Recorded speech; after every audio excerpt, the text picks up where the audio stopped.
Welcome back to Confessions of a Cineslut and continuing on the theme of satanic feminism, and I'm here today to talk about Daughters of Darkness 1971.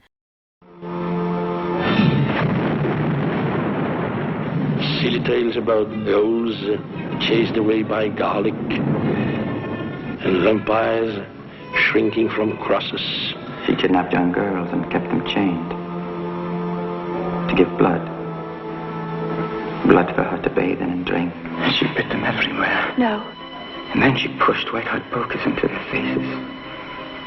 And when they parted their lips to scream, she shoved the flaming rod up into their mouths. Stop it. Blood. Beautiful red blood. Stop it! Her hands, and her arms, and her legs. Stop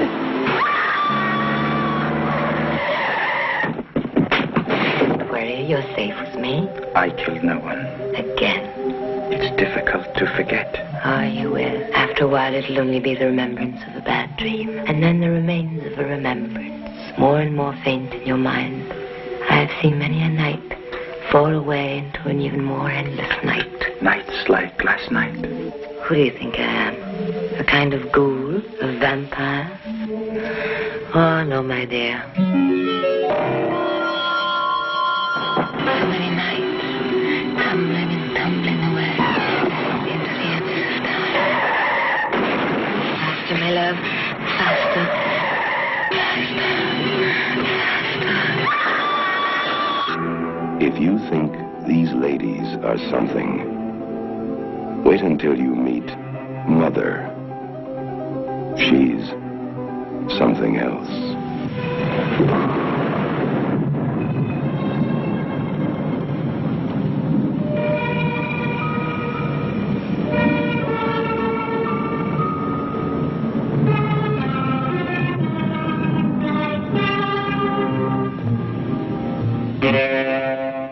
It's any secret how much I love this film. I co-host a podcast named after it. I wrote a book on the film. I recently did a Blu-ray commentary for the Blue Underground, beautiful new edition of that. I interviewed director Harry Kummel at Fantastic Fest for their introduction to the film. I am obsessed with it. I've podcasted about it. I've written about it. It's just a film that I continuously come back to. And I'm here today. And it's like, what more have you got to say about it? I think I touched on this in my book. But one of the really fascinating things, although I touched on it, but not in this way. And this is the great thing about Daughters of Darkness, is that it lends itself to so many different readings, and it's almost like, you know, no matter how many times I've seen this film or written about it or spoken about it, there's always more connections to make. It's just such a rich piece of horror film. But in my book I talked about, and I quoted a Bridget Cherry essay that talks about how transgressive the film was, because the character of Bathory, played by Delphine Seyrig, art house queen Delphine, is much more like the male conception of a vampire, in that she's Byronic. She is a libertine. She's cruel. She has these masculine qualities. She is a predator, a sexual predator. She doesn't have the weakness that we quite often see in female vampires. She is Byronic in every sense of the word, and so therefore occupies a very different space compared to her contemporaries, because she is one of the very few female vampires, or lesbian female vampires, to come out of that cycle, who inhabits these more masculine, or these traits that are largely reserved for masculine characters. And it's not that the other lesbian vampire films didn't break the mold, because they all did in their way. And I'm actually doing a big a collection of trailers for my Patreon this month with a commentary over them to look at that. And I've also podcasted about it in terms of Carmilla adaptations with Daughters of Darkness. But in terms of satanic feminism, it takes on this whole new amazing connotation. The character of Bathory is transgressive in and of herself, and we'll see I've got another Bathory film to cover next week, in that she went against that whole conception of the natural woman as the nurturer and the carer to be the cruel serial killer. And it's always that much more subversive when we look at violence with women. Violent women are often judged far more harshly, as if that is against our nature. And therefore Bathory became infamous. And there were a lot of myths attached to the mythic figure of Bathory that aren't necessarily anything to do with history, as Tony Thorne and Kimberly Craft's wonderfully researched books on Bathory show us. You know, she never bathed in blood. The whole magic thing probably came out of the wonderful Valentine Penrose book, which is like the surrealist mad ramblings of God knows what, but I love it. So all the myths about Bathory, really, she's taken on like a more like a fairy tale quality as the centuries have gone on. But when it comes to film, very few films have been made about the character. There was Hammer Horror's Countess Dracula was one of the first ones to really do genre. There were a few films before that, but they weren't necessarily genre films, like Necropolis, for example. There's a Bathory character in that, but that is not a genre film. It's a very avant-garde, experimental piece of film. So you had Hammer with Countess Dracula. And Daughters of Darkness uses the figure slightly differently. It ties Bathory to this class notion, this idea of entitlement, and also these Byronic elements. So the way that fits into Satanic feminism is Satan often appears in different guises, especially in Gothic literature and genre film. One of the most prevalent, like Satan by proxy characters to appear in Gothic is the vampire. He has all the aspects of, and I say he because traditionally it was a he, and these were aspects granted to male vampires rather than female vampires. But the vampire character, like say Bram Stoker's Dracula, for example, the character to erupt from there has these Byronic qualities. It does go back to Milton's Paradise Lost, where Satan is the fallen anti-hero. He is majestic in ruin. He is the anarchist. He's the seducer.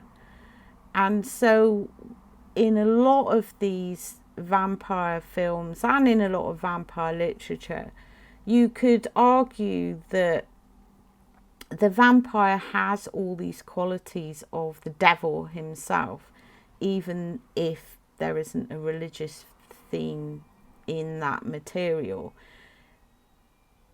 There is this idea of the corruptible force who comes in and preys on the innocent, for example. The seducer. And so if you look at how Harry Kummel uses that aspect for Daughters of Darkness, he puts it into a woman. Bathory is no longer this, blood countess. She is this libertine who skips across Europe. He told me that she's a vampire, but she's tired. Her whole life has been going from place to place, living in virtual luxury and preying on people just for the fun of it. I mean, she's bored. She's got ennui.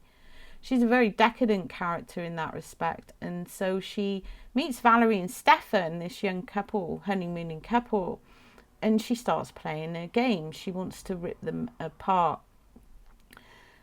So it becomes a satanic feminist film in a way because it grants that position to a woman in a way that had never been done before and has been rarely done since. And I've said this a few times, but there's only a few other films you see it crop up in. One of them is Jean Rollins' Fascination from 1979, and I have a Patreon essay coming up on that later in the month.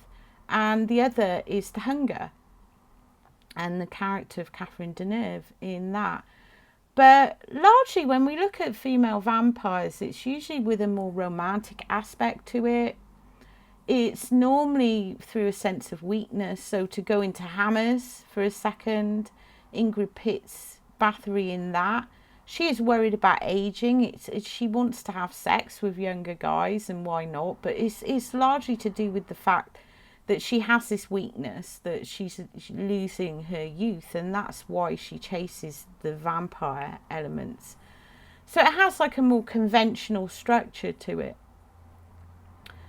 But with Daughters of Darkness, you get this purebred, entitled, aristocratic woman who swans around Europe like Lord Byron, who uses, and that's not to say she is totally masculine either, because she is able to use her feminine wiles. She's able to act as a mother figure to Valerie while she's trying to seduce her, whereas Stefan, she kind of taps into she realizes that he's just as cruel as she is, so she uses that and taps into that.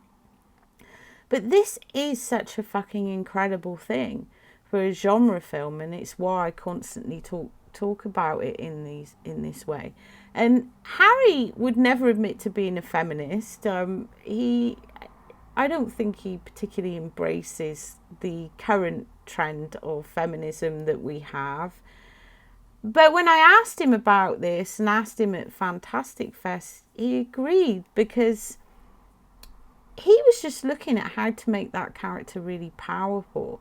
And so it happens organically. And of course you have Delphine Seyrig, who was like a raging feminist in the 70s. I mean, she was a goddess and involved in a lot of feminist politics. So obviously it's not just Kumail. She actually had a lot of input into the character.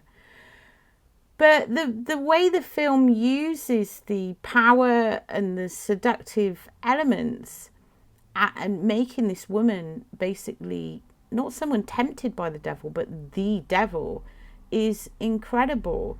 And it's great to see since the restoration that there's been more interest in the film, and a lot of people are coming to it for the first time, and that is so exciting.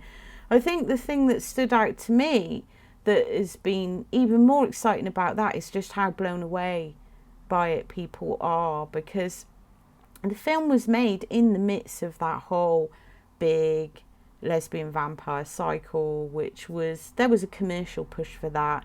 Hammers the Vampire Lovers was amazingly successful. This came out in 71, which was a key year. So many films were being made between 1970, 72, 73 around this theme of the lesbian vampire. Obviously censorship in Europe, in Britain, in America had also opened the door to have more sex in there. So that was also a thing that pushed the market, because you can get a lot of sex in as a lesbian vampire film. So it was obviously that, but Harry Kumail wasn't really working in those terms, even though Daughters of Darkness was made as a commercial project. It was also made as a statement to piss off the Belgian film critics circle, who were sort of elitist and snobby. And so he originally was just going to make this confrontational sex film, and it evolves into one of the most fascinating, interesting vampire films ever made, and one that brings lesbian vampirism straight into the realm of satanic feminism. And that's why I love it so much. I think it's such a powerful, beautiful film, and I can never ever get tired of watching it, talking about it, or writing about it. So if you've enjoyed this video, there is a link in the comments to subscribe to my Patreon.